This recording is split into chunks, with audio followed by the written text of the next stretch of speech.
গুরুবাদী ধারায় এসে আমরা সত্য সঠিক একত্ববাদের দিনে আছি, আর যারা এই ধারার সাথে বিরোধ করছে তারা সেরেকবাদে আছে।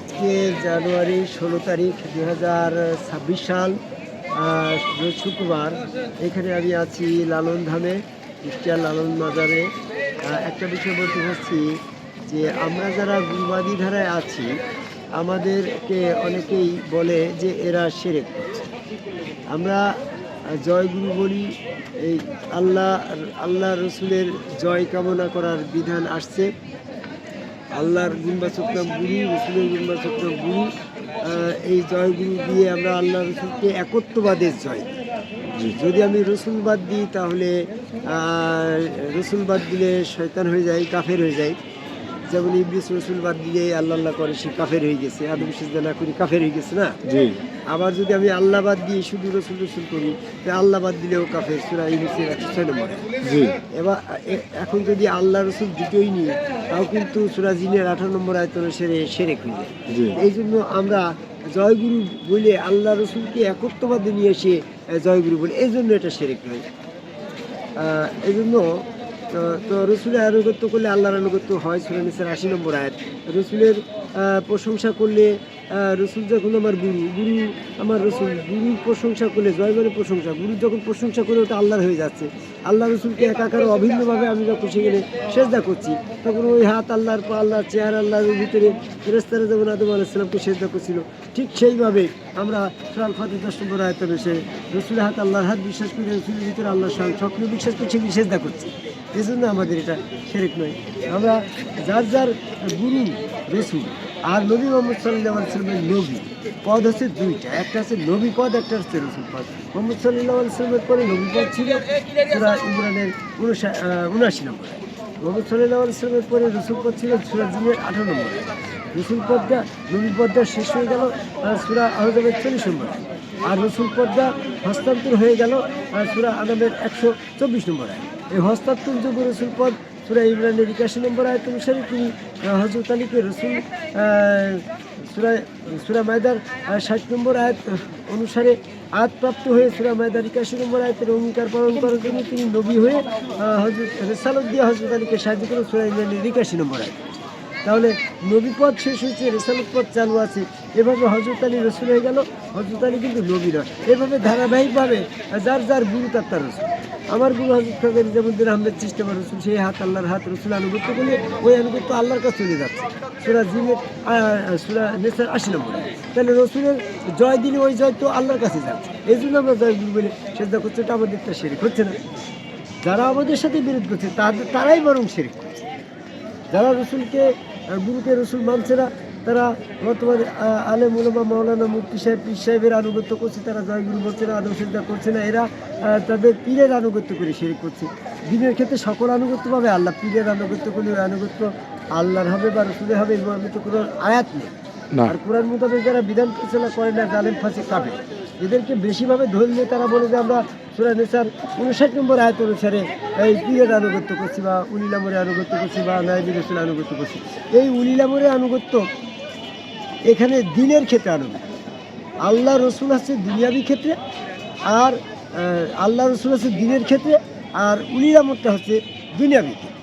যেমন হযরত আলীর ক্ষেত্রে যখন এই আয়াতটা প্রযোজ্য, গ্রহণযোগ্য, তাহলে হযরত আলীর আর আল্লাহ এবং আল্লাহ রসুল আনুগত্য করলে দিনের ক্ষেত্রে, উলিল আমর হিসাবে যারা ছিল ওই পিরিয়ডে তাদের আনুগত্য করলে দুনিয়াবি ক্ষেত্রে।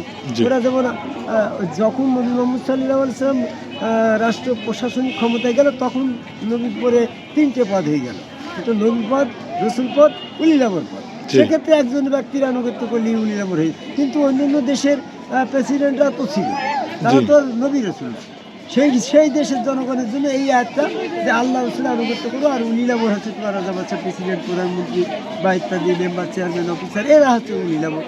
এদের আনুগত্য আর দিনের রসুলের আনুগত্যের ভিতরে পার্থক্য হচ্ছে, রসুলের আনুগত্যের ভিতরে দিনের ক্ষেত্রে আনুগত্য করতে হলে আর দিনের আনুগত্যের প্রমাণস্বরূপ সেজদা। তো যখন আমি রসুলকে দিনের ক্ষেত্রে আনুগত্য করবো তাহলে রসুলকে সেজদা দিয়েই দিনের আনুগত্য প্রমাণ করবো। রসুলের ভিতরে সেজদা আছে, আদম রসুল সেজদাযোগ্য, সেটা দিনের ক্ষেত্রে গেছে। কিন্তু তোমার পীর সাহেব, তোমার অন্যান্য আমির সাহেব, উলিল আমর, এরা তো আর সেজদাযোগ্য না, এরা তো কেউ রসুল না। রসুল না হলে সেখানে সেজদা হচ্ছে না। ওই জন্য দিনের ক্ষেত্রে যারা রসুল হিসাবে দিনের ক্ষেত্রে পীরের আনুগত্য করছে অথচ সেখানে সেজদা করছে না, তারা আর সেখানে রসুলও বিশ্বাস করছে না, ওই জন্য ওটা দিনের ক্ষেত্রে 3 পদ্ধতি গণ্য হয়ে যাচ্ছে। সূরা নিসার 171 নম্বর আয়াতে সেটা শিরক করছে যে আল্লাহ বিশ্বাস করা যায়, রসুল বিশ্বাস করা যায়, 3 বলা যায় না। এই জন্য আল্লাহ তো 3-এর ভিতরে একজন, এটাও বলা যায় না। সূরা মাইদা 73 নম্বর আয়াতে সেটাও নিষেধ করছে। তাহলে তারাই বরং দিনের ক্ষেত্রে পীরের আনুগত্য করি, দিনের ক্ষেত্রে উলিল আমরের আনুগত্য করি, দিনের ক্ষেত্রে অন্যান্য আরও যারা আছে তাদের আনুগত্য করে রসুল মনে না করে রসুলের বাইরে সাধারণ একজন ব্যক্তিকে রসুল নাইবি রসুল মনে করে আনুগত্য করা, ইমাম সাহেবের আনুগত্য করা, ওটা শিরক হয়ে যাচ্ছে। তাহলে সূরা নিসার 59 নম্বর আয়াতের যে উদ্দেশ্য সেটা হচ্ছে, আয়াতের যে মোটিভ সেটা হচ্ছে দিনের ক্ষেত্রে আল্লাহ রসুলের আনুগত্য, উলিল আমরটা হচ্ছে দুনিয়াবি ক্ষেত্রে। জি, উলিল আমরটা দুনিয়াবি ক্ষেত্রে না নিয়ে যদি উলিল আমর কেউ দিনের ক্ষেত্রে নেয়, তাহলে সূরা নিসার 171 নম্বর আয়াত অনুসারে 3 পদ্ধতিতে শিরক গণ্য হয়ে যায়। তাহলে বরং আমরাই যার যার গুণ তার রসুল হিসাবে বিশ্বাস করি, ওই হাত আল্লাহর, পা আল্লাহর, চেয়ার আল্লাহর ভিতরে আল্লাহ বিশ্বাস করে আমরা শিরক মুক্ত হচ্ছি, আল্লাহ কেন থাকছি। আর যারা পীর, রসুল এবং আল্লাহ 3 তত্ত্বে চলে যাচ্ছে, তাদের এই পীর পদ্ধতি, রসুল পদ্ধতি, পীর পদ্ধতি বা আলেম উলামা মাওলানা মুফতি সাহেবের পদ্ধতি, এটা শিরক গণ্য হয়ে যাচ্ছে। যদি নাইবির উলিল আমররা নাইবি রসুল হয় বা এরকম ওই আলেম মাওলানা ইমাম সাহেবরা নাইবি রসুল হিসেবে যদি এটারে বৈধতা নিয়ে আসা হয়, তাহলে সূরা বনী ইসরাইলের 15 নম্বর আয়াতে বলছে আমি রসুল না পাঠিয়ে কাউকে শাস্তি দিই না। জি, তাহলে রসুল অথবা পীর সাহেব তখন বলে না, রসুল অথবা নাইবি রসুল তো বলে না, রসুল অথবা উলিল আমর তো বলে না। কারণ দিনের ক্ষেত্রে রসুলের আনুগত্য যারা না করবে তাদের জন্যই এটা অন্য কারো আনুগত্য করলে সেটা শিরক হবে। এই জন্য সূরা নিসার 59 নম্বর আয়াত দিয়ে যারা আল্লাহ রসুল এবং পীর সাহেব, এইগুলা আল্লাহ রসুল এবং মসজিদ ইমাম সাহেব, আল্লাহ রসুল এবং তোমার মৌলানা মুফতি সাহেবরা এদের আনুগত্য করছে, এরা সূরা নিসার 59 নম্বর আয়াতের উদ্দেশ্যকে ব্যর্থ করছে। একটা আয়াতের উদ্দেশ্য ব্যর্থ করে তার জন্য কঠিন শাস্তি জাহান্নাম। তাহলে আমরা বরং যার যার গুরুকে রসুল বিশ্বাস করে আলালনপন্থীতে এসে, গুরুবাদী ধারায় এসে আমরা সত্য সঠিক একত্ববাদের দিনে আছি। আর যারা এই ধারার সাথে বিরোধ করছে তারা শিরকবাদে আছে। জয় গুরু।